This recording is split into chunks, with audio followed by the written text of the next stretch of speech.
Apenas uma pequena parte dos peritos do INSS voltou a trabalhar. Conta tudo pra gente, Júlia Kallenbach. Apesar da decisão da Associação Nacional dos Médicos Peritos Federais contra a volta da perícia médica presencial, o INSS autorizou a retomada do serviço. No entanto, a maioria dos segurados que tinha agendado o serviço para esta segunda-feira não conseguiu ser atendida. A ANMP afirma ter constatado que a maior parte das unidades não cumpria com as condições de segurança sanitária necessárias para funcionamento. Ontem, os peritos médicos deram início a uma fiscalização própria. De acordo com a categoria, a expectativa é que haja um retorno imediato logo após a aprovação das agências. Os profissionais chegaram a ser convocados via diário oficial a retornar ao trabalho. Nos lugares onde não houve retorno, o INSS orienta os segurados a reagendarem o atendimento. Bom, a situação está insustentável. 1,5 milhão de perícias atrasadas aguardando a volta dos médicos.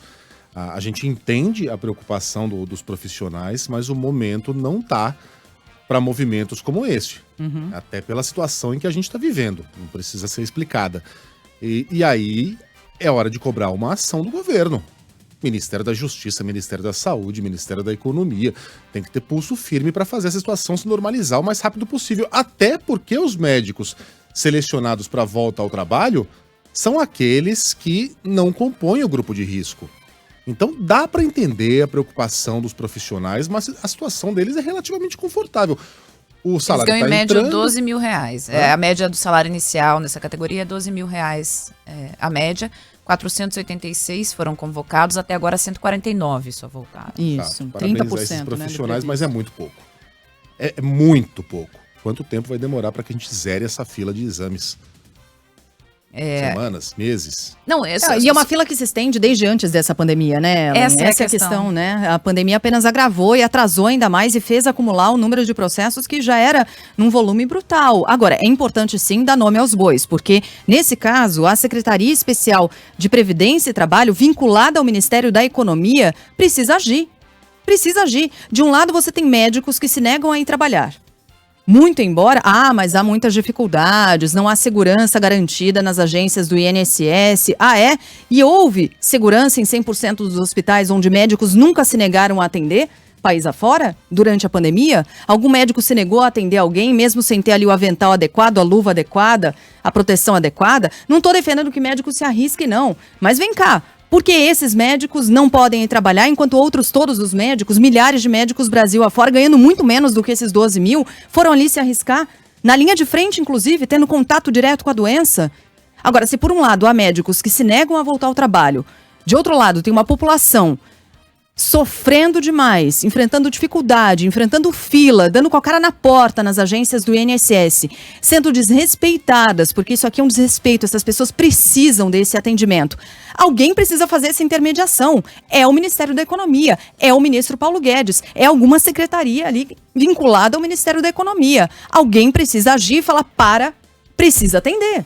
Não dá para o cidadão ficar refém de uma categoria, né, ou de parte dela, já que 30% apenas voltaram ao trabalho, o restante continua e o Ministério não faz nada. Quer dizer, nem melhora as condições de atendimento para os médicos voltarem, nem determina que voltem, nem elabora algum plano emergencial para que essa fila ande e larga as pessoas ali. Elas ficam ao Deus dará. E há uma reivindicação salarial, né, Ellen? Eles também tinham, então, antes de começar a pandemia, havia uma questão salarial ali implicada. Agora, publicamente, isso não está sendo colocado no debate. O argumento público é a condição sanitária, né? Problemas sanitários, não temos esses problemas sanitários.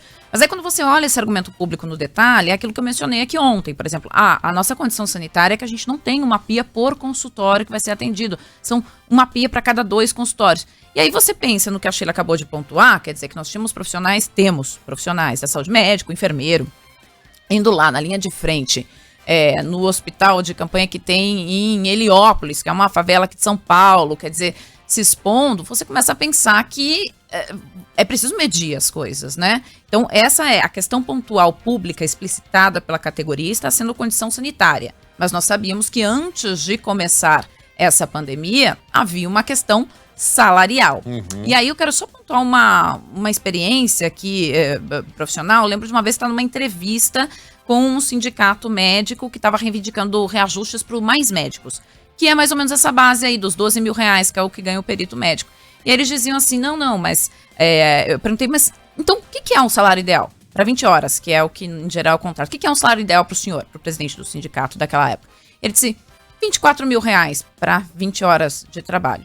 Aí eu disse, tudo bem, entendo, né? Você estudou anos, tudo mais, mas assim, você está se dando conta que isso eu não lembro quanto era na época, tantas vezes o PIB per capita do Brasil, quer dizer, que realidade é essa que a gente está vivendo? Aí ele disse, mas isso é o mínimo que uma família de classe média precisa. Foi a resposta. E eu acho que é disso que a gente está falando mais uma vez, quer dizer, ele ganha 12 mil, não é o ideal para começar uma carreira de médico, talvez ele ache que não é o ideal para começar uma carreira de médico, né? Mas quem está ali não está comendo. Né? Quem está na fila do INSS não está comendo. Essa é a questão. Depende do resultado da perícia para voltar a trabalhar, por exemplo. É isso, né? A pessoa está com fome, poxa. É diferente. E outra, na época da contratação do concurso, o combinado era esse, o oferecido era esse, o salário é esse. E o serviço público implica alguns sacrifícios em nome do bem público.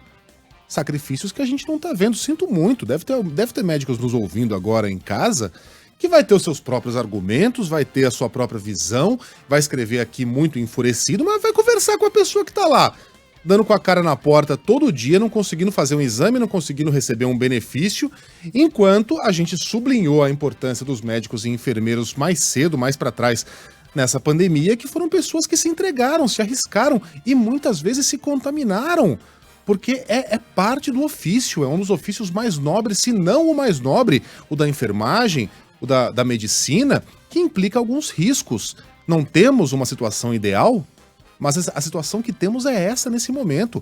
E é inaceitável que a gente exponha o brasileiro a essa situação, enquanto esses profissionais, com todo respeito a eles, eu sou casado com uma mulher cuja família é composta em sua metade praticamente por médicos, mas e aqui não vai uma crítica à categoria, mas uma crítica à atual situação e à decisão de manter essas pessoas na situação em que elas estão. Brasileiros pobres que estão desesperados na fila por um exame. É inaceitável, mas a gente vai voltar a esse assunto. A Ivani de Brito, só rapidinho, ela participa aqui no chat e faz uma ponderação que é bem importante. Ela fala aqui, as agências têm condições de receber a população? Estão organizadas como devem para receber o público? Isso não é importante? É só a segurança do médico que está em jogo? Eles não vão atender os doentes? E faz sentido, Ivani, e por isso a nossa cobrança não só em relação à classe desses médicos, mas em relação ao posicionamento do governo, do Estado, do Ministério da Economia. O que foi feito nesse intervalo de tempo? Foram 5 meses de agências fechadas. Nada foi feito para garantir a segurança? Ora essa, né? Agora já houve vistoria, com liberação de dezenas de agências pelo país. Essas agências, comprovadamente, na vistoria, têm condições de atender as pessoas. Como é que não tem a condição de os médicos trabalharem nelas? Eu não sei se vocês têm os números atualizados, mas até pouco tempo atrás, o Brasil tinha gasto coisa de 20% do dinheiro reservado ao combate à pandemia. Esse é dinheiro que poderia ter sido usado, por exemplo, na equipagem desses ambientes. Foi usado? Não foi? Por quê? Faltou assinatura de quem? Qual questão burocrática ficou no caminho para que a gente não tivesse aí falando também, mais do lado do governo do que dos profissionais, essas condições para que o atendimento voltasse ao normal? São perguntas que têm que ser respondidas por Paulo Guedes, que é muito valente quando fala de empregada viajando para Disney. Cadê a resposta? O que foi feito dessa grana e por que a gente está numa situação como essa? Então a gente está cobrando os dois lados aqui. Os dois lados da corda. E quem está lá no meio, sem saber para onde ir, é a população que precisa de um exame. E é essa que precisa mais do que nunca da nossa voz aqui. Por isso que a gente vai continuar falando bastante a respeito desse assunto.